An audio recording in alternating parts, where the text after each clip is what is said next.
ಇವತ್ತು ಮಧ್ಯಾಹ್ನದ ಊಟಕ್ಕೆ ನಾನು ಮೆಂತ್ಯ ಚಪಾತಿ ಅದರ ಜೊತೆ ಸೋಯಾ ಕರಿ ಮಾಡಿದ್ದೆ. ಮೆಂತ್ಯ ಸೊಪ್ಪು ಸ್ವಲ್ಪ ಕಹಿ ಇರುತ್ತೆ, ಹಾಗಾಗಿ ಯಾರೂ ಇಷ್ಟಪಡಲ್ಲ ತಿನ್ನಲಿಕ್ಕೆ.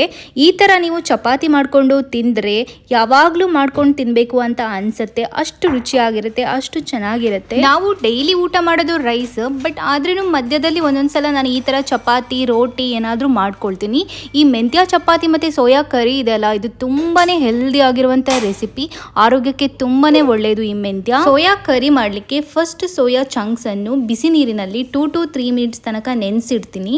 ಆಮೇಲೆ ಇಲ್ಲ ನೀವು ಗ್ಯಾಸಲ್ಲಿ ಒಂದು 2 ಮಿನಿಟ್ಸ್ ತನಕ ಬಾಯ್ಲ್ ಮಾಡ್ಕೊಳ್ಬೋದು. ಸೋಯಾವನ್ನು ಹೇಗೂ ಮಾಡ್ಕೊಳ್ಬೋದು, ಹೇಗೆ ಮಾಡಿದ್ರು ಒಂದೇ. ನನ್ನ ವ್ಯೂವರ್ಸ್ ಯಾರಾದರೂ ವೆಜಿಟೇರಿಯನ್ ಇದ್ರೆ ಅವರಿಗೊಂದು ಇದು ಬೆಸ್ಟ್ ಆಪ್ಷನ್ ಅಂತ ಹೇಳ್ಬೋದು. ಇದನ್ನೊಂದ್ಸಲ ಮಾಡಿಬಿಟ್ಟು ನೋಡಿ. ಸೋಯಾ ಕರಿ ಮಾಡಲಿಕ್ಕೆ ಇಲ್ಲಿ ವೆಜಿಟೇಬಲ್ಸ್ ಅನ್ನೆಲ್ಲ ಕಟ್ ಮಾಡ್ಕೊಳ್ತಿದ್ದೀನಿ. ಇದಕ್ಕೆ ಜಾಸ್ತಿ ವೆಜಿಟೇಬಲ್ಸ್ ಏನು ಬೇಕಾಗಲ್ಲ. ಒಂದು ಈರುಳ್ಳಿ, ಒಂದು ಟೊಮ್ಯಾಟೊ ಆ್ಯಂಡ್ ಸ್ವಲ್ಪ ಕೊತ್ತಂಬರಿ ಸೊಪ್ಪು ಇದ್ರೆ ನಿಮ್ಮ ಸೋಯಾ ಕರಿ ಆಗೋಗ್ಬಿಡತ್ತೆ. ತುಂಬಾ ಈಸಿ ಆಗಿರುವಂತ ರೆಸಿಪಿ. ಮಸಾಲಕ್ಕೆ ಇಲ್ಲಿ ಒಂದು ಪ್ಯಾನ್ಗೆ ಆಯಿಲ್ ಹಾಕೊಂಡಿದ್ದೀನಿ. ಆಯಿಲ್ ಬಿಸಿ ಆದ್ಮೇಲೆ ಒಂದು ಈರುಳ್ಳಿ, ಒಂದೆರಡು ಟೊಮ್ಯಾಟೊ, ಒಂದೆರಡು ಗೋಡಂಬಿ, ಸ್ವಲ್ಪ ಕಾಳುಮೆಣಸು ಕೂಡ ಹಾಕೊಳ್ತಿದ್ದೀನಿ. ಹಾಕಿ ಇದನ್ನು ಚೆನ್ನಾಗಿ ಫ್ರೈ ಮಾಡಿಬಿಟ್ಟು ಆಮೇಲೆ ಗ್ರೈಂಡ್ ಮಾಡ್ಕೊಳ್ತೀನಿ.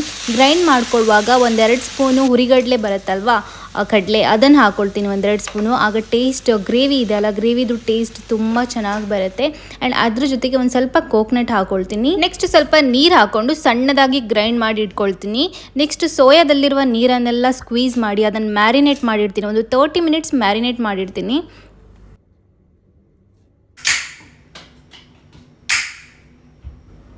ಫೈನಲಿ ಮಸಾಲೆ ಎಲ್ಲ ರೆಡಿ ಆಯಿತು ಸೋಯಾ ಕರಿಗೆ. ಇದೀಗ ಒಂದು ಸೈಡಲ್ಲಿ ಇರಲಿ. ಈಗ ಸೋಯಾ ಚಂಕ್ಸನ್ನು ಮ್ಯಾರಿನೇಟ್ ಮಾಡಿರ್ತೀನಿ ಒಂದು 30 ಮಿನಿಟ್ಸು. ಅದಕ್ಕೆ ಯಾವುದೆಲ್ಲ ಮಸಾಲ ಹಾಕಬೇಕು ನೋಡಿ.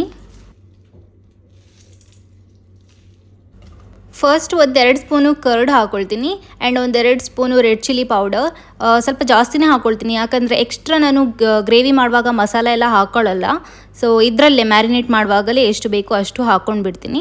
ಆ್ಯಂಡ್ ಒಂದು ಸ್ವಲ್ಪ ಅರಿಶಿನ, ಉಪ್ಪು, ಕೊತ್ತಂಬರಿ ಪೌಡರ್, ಲಾಸ್ಟಿಗೆ ಕಸೂರಿ ಮೇಥಿ ಹಾಕಿ ಚೆನ್ನಾಗಿ ಮಿಕ್ಸ್ ಮಾಡಿ ಮ್ಯಾರಿನೇಟ್ ಮಾಡಿರ್ತೀನಿ.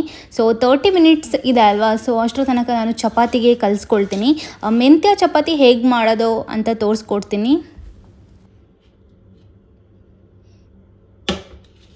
ನೋಡಿ, ಈ ಮೆಂತ್ಯ ಸೊಪ್ಪನ್ನು ನಿನ್ನೆನೇ ನೈಟು ನಾನು ಚೆನ್ನಾಗಿ ವಾಶ್ ಮಾಡಿಬಿಟ್ಟು ಸೊಪ್ಪನ್ನೆಲ್ಲ ಸಪ್ರೇಟ್ ಮಾಡಿ ಇಟ್ಕೊಂಡಿದ್ದೀನಿ. ಇದನ್ನು ಸ್ವಲ್ಪ ಮೇಲ್ಮೇಲೆ ಕಟ್ ಮಾಡ್ಕೊಳ್ತಿದ್ದೀನಿ. ತುಂಬ ಸಣ್ಣದಾಗಿ ಕಟ್ ಮಾಡ್ಕೊಳ್ಬಾರ್ದು, ಅದರದ್ದು ಕಹಿ ಇರುತ್ತಲ್ಲ ಅದೆಲ್ಲ ಚಪಾತಿಗೆ ಬಂದುಬಿಡತ್ತೆ. ಸೊ ಮೇಲ್ಮೇಲೆ ಸ್ವಲ್ಪ ಸ್ವಲ್ಪ ಕಟ್ ಮಾಡ್ಕೊಳ್ತಿದ್ದೀನಿ.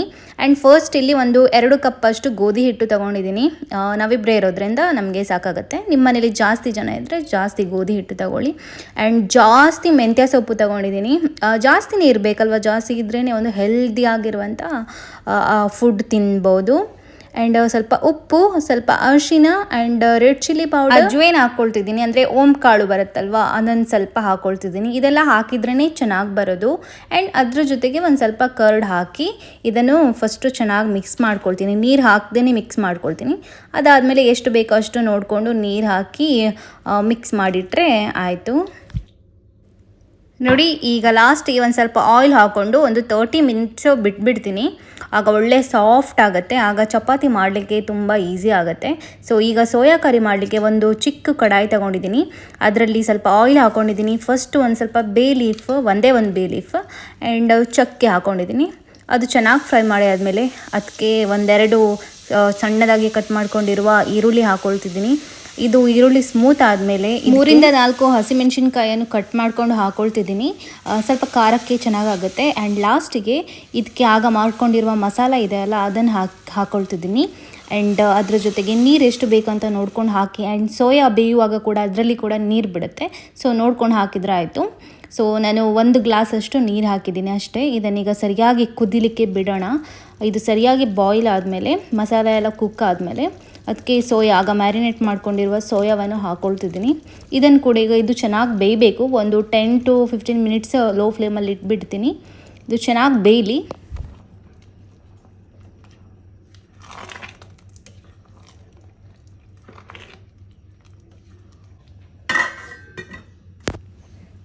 ಇಲ್ಲಿ ನೀವು ನೋಡ್ಬೋದು ಸೋಯಾ ಚೆನ್ನಾಗಿ ಕುಕ್ ಆಗಿದೆ, ಸೋಯಾ ಕರಿ ಆಗಿದೆ ಆ್ಯಂಡ್ ಮೇಲೆ ಆಯಿಲ್ ಎಲ್ಲ ಬಿಟ್ಟಿದೆ, ನೀವು ನೋಡ್ತಿರ್ಬೋದು ಮಸಾಲದಲ್ಲಿ. ಲಾಸ್ಟಿಗೆ ಸ್ವಲ್ಪ ಕೊತ್ತಂಬರಿ ಸೊಪ್ಪು ಹಾಕಿದರೆ ನಮ್ಮದು ಸೋಯಾ ಕರಿ ರೆಡಿ ಆಗುತ್ತೆ. ಆ್ಯಂಡ್ ಇದು ತುಂಬಾ ಟೇಸ್ಟಿ ಆಗುತ್ತೆ. ಆ್ಯಂಡ್ ಇದು ರೈಸ್ಗೂ ಆಗುತ್ತೆ, ಚಪಾತಿಗೆ ಆಗುತ್ತೆ, ಆ್ಯಂಡ್ ಏನಾದರೂ ರೋಟಿ ಗೀಟಿ ಏನಾದರೂ ಮಾಡೋದಾದರೆ ಅದಕ್ಕೂ ಆಗುತ್ತೆ.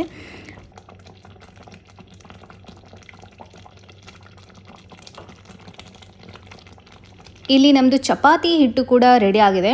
ಇಲ್ಲಿ ನೋಡ್ತಿರ್ಬೋದು ನಾನು ಬಾಲ್ಸ್ ಮಾಡಿ ಇಟ್ಟಿದ್ದೀನಿ. ಇದನ್ನೀಗ ಫಸ್ಟು ನಾನು ಕೈಯಲ್ಲೇ ಮಾಡ್ಕೊಳ್ತೀನಿ. ಕೈಯಲ್ಲೇ ಮಾಡಿಬಿಟ್ಟು ಸ್ವಲ್ಪ ಹಿಟ್ಟು ತಾಗಿಸ್ಬಿಟ್ಟು ಆಮೇಲೆ ಲಟ್ಟಿಸ್ಕೊಳ್ತೀನಿ.